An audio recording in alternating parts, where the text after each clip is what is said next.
Halo semuanya, perkenalkan nama saya Archiko Sumbiring dengan NIM 11S21011 dari Prodi Informatika, dan pada kesempatan kali ini saya akan mempresentasikan tentang progres dari proyek portofolio website mata kuliah Papue dalam week ke-6-nya ini, yaitu tentang implementasi JavaScript. Nah, jadi langsung masuk saja, ini adalah website sementara yang sudah jadi. Nah, jadi JavaScript-nya itu diimplementasikan di mana? Itu di saat jika kita ingin membuat website ini jadi responsif. Nah, tadi ada menu navbar di atasnya itu secara berjejer.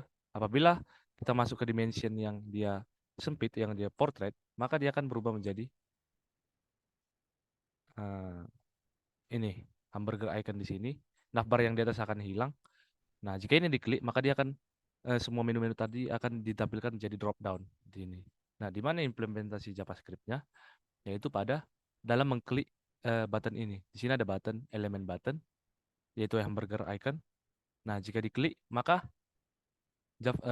JavaScript akan menangkap event listener-nya supaya dia menjalankan fungsi untuk menampilkan drop down ini. Nah, jadi langsung masuk ke kode programnya. Ini dia disimpan dalam script.js. Sudah di link di file HTML-nya di sini. Di bawah ada script dengan source-nya di HTML-nya. Nah, jadi di navigation ini dia kode HTML dari navigation bar-nya. Jadi ini navbar yang secara memanjang, sedangkan ini navbar yang dalam hamburger icon-nya itu. Nah, ini icon-nya itu dengan kelas bx dan bx menu. Lalu dalam terus ada ID-nya menu icon. Nah, jadi ID-nya itu kita panggil menggunakan DOM di JavaScript-nya, kita masukkan ke variabel menu. Di sana variabel menu kita gunakan document.querySelector untuk mengambil dengan menggunakan DOM dari ID menu iconnya itu. Jadi buttonnya itu sudah masuk ke dalam variabel menu ini. Begitu juga dengan navbar. Navbarnya juga kita jadikan variabel di dalam JavaScript-nya. Kita panggil dengan query selector dengan memanggil kelasnya itu navbar, kelas navbar yang ini. Nah, lalu tinggal kita kasih fungsi, yaitu ini. Menu tadi kita tambahi atribut method on click. Artinya jika menu itu diklik. Nah, jika itu di menu itu diklik, apa yang terjadi? Nah, menu itu akan kita tambahi eh, kelas listnya kita tambahi, nyalakan yang bx-nya ini, bxx. Artinya kita tambahkan kelas baru ke dalam menu tersebut. Kan menunya sini kelasnya cuma ini. Kita tambahkan kelas baru yaitu bxx. Bxx ini sudah kita definisikan dalam CSS untuk dia menampilkan drop down yang ke bawah itu. Navbarnya juga kita tampilkan di sini. Kita tambahkan kelasnya yaitu open. Itu juga sama untuk menampilkan eh, ini drop downnya ini. Jadi artinya JavaScript akan menangkap apabila ini diklik oleh user, maka dia akan menjalankan fungsi untuk menambahkan kelas ke dalam ini. Kelasnya ini untuk kelasnya ini yang sudah didefinisikan dalam CSS untuk menampilkan ini menjadi drop down. Itu implementasi yang pertama. Terus implementasi yang kedua dalam menu about.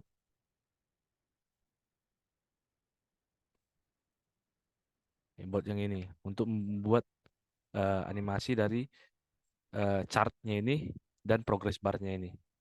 Nah, kita buat variabel circular progress, kita selektor dari kelasnya ke circular progress. Lalu kita buat variabel start value dan end value-nya. Lalu kita atur buat juga variabel untuk kecepatannya, dan di sini kita buat fungsinya. Kita masukkan ke dalam variabel fungsi set interval untuk mengatur interval dari eh, kapan animasinya itu berapa lama animasinya itu muncul, supaya dia artinya ada waktunya dan kecepatannya dia menjadi beranimasi begitu, sekuensial begitu. Nah, sini juga ada kondisi jika startnya sudah sama dengan end, artinya dia sudah mencapai seberapa data dari bar diagram tersebut, maka dia akan clear interval, artinya dia akan berhenti.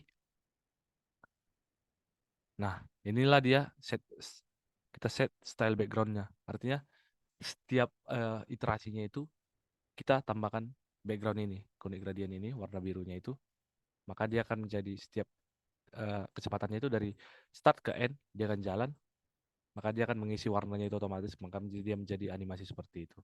Itu implementasi yang kedua. Lalu kemudian terakhir implementasi yang ketiga yaitu pada menu block ini, yaitu di Di sini ada jurnal, artikel. Jika diklik ini akan menampilkan modal. Nah, jadi ini juga kembali ke sama seperti pada home tadi. Ini jika diklik maka dapat menampilkan itu karena JavaScript-nya menampilkan event listener untuk mengklik button ini. Jika ini diklik, dia akan menangkap event listener itu dan dia akan menjalankan fungsi untuk menampilkan modal ini. Di sini juga sama, X ini juga akan ada event listener ditangkap. Jika diklik, maka dia akan menjalankan fungsi untuk menutup modal window-nya itu. Kodenya seperti apa? Seperti ini. Pertama, kita bikin variabel modal itu untuk mengambil window modalnya itu. Jadi kita gunakan query selector, kita select kelasnya modal, lalu overlay itu untuk ini selain di luar modalnya itu jika terbuka, kita ambil sudah ada itu di sini. Kita tinggal ambil. Artinya kita mengambil kelas-kelas ini menjadi variabel di sini. Lalu ini button kelas modal itu untuk menutup panel window-nya itu, open modal untuk membukanya. Nah, kemudian di sini ada beberapa fungsinya, yaitu open modal untuk yaitu fungsi untuk membuka modalnya itu. Jadi isinya itu yaitu tentang menghapus kelas hidden. Karena di sini ada kelas hidden. Kelas hidden itu sudah kita definisikan di CSS untuk membuat dia gak terlihat. Jadi jika dihapus kelasnya itu, maka dia akan menjadi terlihat. Seperti itulah dia menjadi tampil. Lalu kelas modal itu kebalikannya, kita menambahkan kelas hidden sehingga dia menjadi tersembunyi. Nah, jadi fungsinya itu di sini dengan for loop. Jadi di buttonnya itu akan ditangkap add event listener ini ditangkap klik. Nah, jika dia terklik, maka kita akan menjalankan fungsi open modal. Fungsi open modal tadi untuk meremove class hidden sehingga dia akan menjadi tampil. Nah, sebaliknya button button close modal jika diklik, nah di sini tangkap klik, dia akan menjalankan fungsi close modal di mana fungsi close modal tadi untuk menambahkan kelas hidden. Kelas hidden tadi gunanya untuk menyembunyikan modal window tadi. Jadi jika diklik button close modal itu dia akan tersembunyi windownya. Kemudian di sini ada tambahan yaitu untuk menangkap key listener itu untuk kunci. Karena jika ini terbuka gini, kita tekan escape di keyboard, maka dia akan tertutup. Nah, itu akan ditangkap oleh JavaScript di sini. Key down-nya apa, lalu kodenya apa, escape di sini. Nah, lalu apa yang terjadi juga akan menjalankan fungsi kelas modal. Nah, jadi sekian fungsi JavaScript yang dapat diimplementasikan dalam website portofolio tersebut ini. Eh, Jika ada yang kata salah, mohon dimaafkan. Atas perhatiannya saya ucapkan terima kasih.